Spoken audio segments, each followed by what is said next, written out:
Ahojte, priatelia, toto netradičné video točíme pre vás, ktorý možno máte nejaký areál, ideálne pokiaľ chováte pstruhov. Chceme vás presvedčiť, alebo skôr vám chceme ukázať o tom, že Troudarea sa perfektne hodí k tomu, čo robíte a vo svete to tak už dávno funguje. Viac by vám o tom vedel povedať Jaro, ktorým sme sa pred chvíľou napríklad vrátili z Japonska, kde sme presne tieto veci boli pozrieť.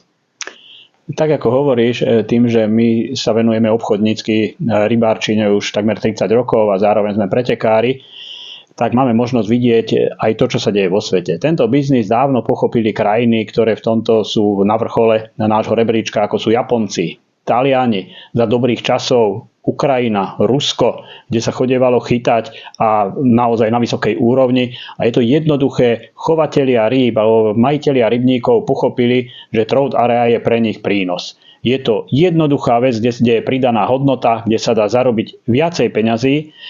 Tým sa podporí aj tá komunita, ktorú my vlastne robíme. A toto video je k tomu, že keby ste niekto mali záujem o tomto vedieť viacej, kľudne nás kontaktujte, majitelia rybníkov, keď by ste si len chceli vyskúšať, zorganizovať nejaký pretek pstruhový. Je to jednoduché, doniesť rybu, vyskúšať. Vieme vám s tým pomôcť, nič za to nechceme, je to naše know-how. My budeme radi, keď komunita bude rásť. A jak ty si povedal, šírte prosím toto video, pretože sa môže dostať po niekoho, kto nám vie byť nápomocný a vieme si spolu výjsť ústrety a komunita naša bude rásť. Jednoducho, aby ste rozumeli našej motivácii. Nie sme bohatí ľudia, ktorí by nejaký areál vlastnili alebo mohli vlastniť, hoci chceli by sme, ale nemáme na to. Mohli, ale ako. Troudarea nás baví, okolo Troudarei sa hýbeme a preto vám zradi naučíme, ako to robiť. Pokiaľ vás to zaujalo, niekde tu bude náš e-mail, napíšte nám, zavolajte.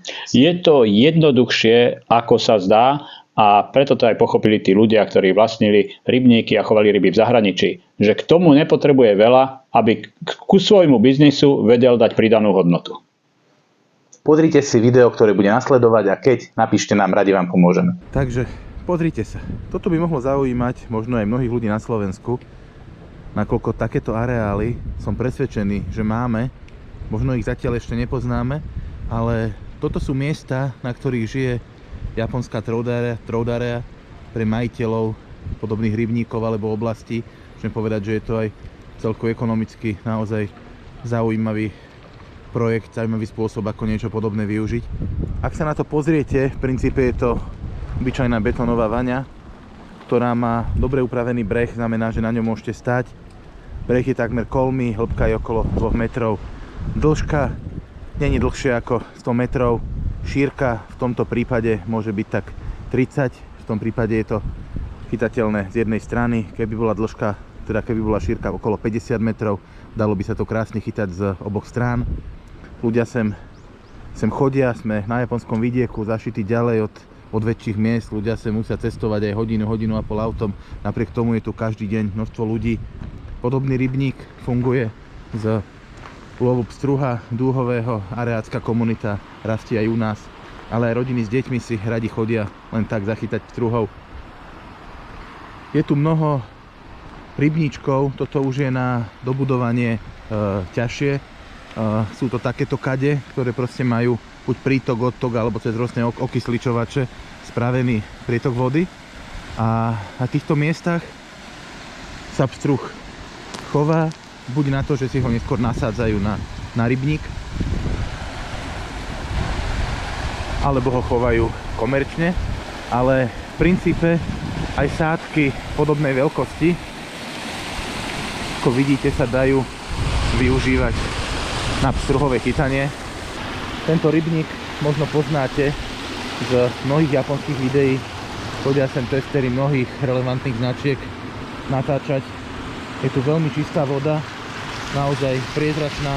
Keby mala táto kaďa 3 metre, tak vidíte na dno. Čiže dokážete veľmi dobre odsledovať pohyb nástrahy, reakciu ryby, všetko, čo sa deje. Takže vrátil by som sa k tomu, že si prezrieme trošku tento areál. Vidíte, chodia sem ľudia s deťmi, rodiny, dá sa tu v pokoji chytať.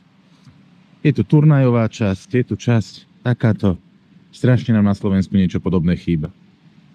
Úspech japonskej Troudarei v mnohej miery začal v tom, že pochopili majitelia rybníkov, ako sú tieto, že Trout area je pre nich oveľa zaujímavejšia ako klasické využívanie rybníku spôsobom chyť a zjedz. Rozvíja to športovú komunitu, dá sa okolo toho budovať cestovný ruch. Je to naozaj výborné, u nás je to funkčné na jar a na jeseň. Je pravda, že nie sme úplne nestranní, lebo Trout areu milujeme a dosť nám záleží na tom, aby na Slovensku fungovala, aby sme sa naučili trošičku prijať tento japonský spôsob. Trout area je veľmi populárna v Taliansku, veľmi populárna v Rusku, na Ukrajine. Sú to ľudia, ktorí ekonomicky pochopili, že tieto mnohé rybníky, ktoré tam boli vybudované ešte za socializmu, sú na Trout areu úplne perfektné. Na Slovensku nám nesmierne chýba podobný areál. Čo je pre ten areál dôležité je, aby mal prítok a odtok a potom vám už naozaj stačí 100 metrov dlhá vaňa, kľudne betónová, 50 metrov široká a viete vybudovať areál, kde už teraz pri súčasnom rozvoji Trout arei na Slovensku vám pri správnom uchopení celého projektu môže chodiť množstvo ľudí. Každý víkend turnajových pretekárov. Tam budete mať nasačkovaných pravidelne.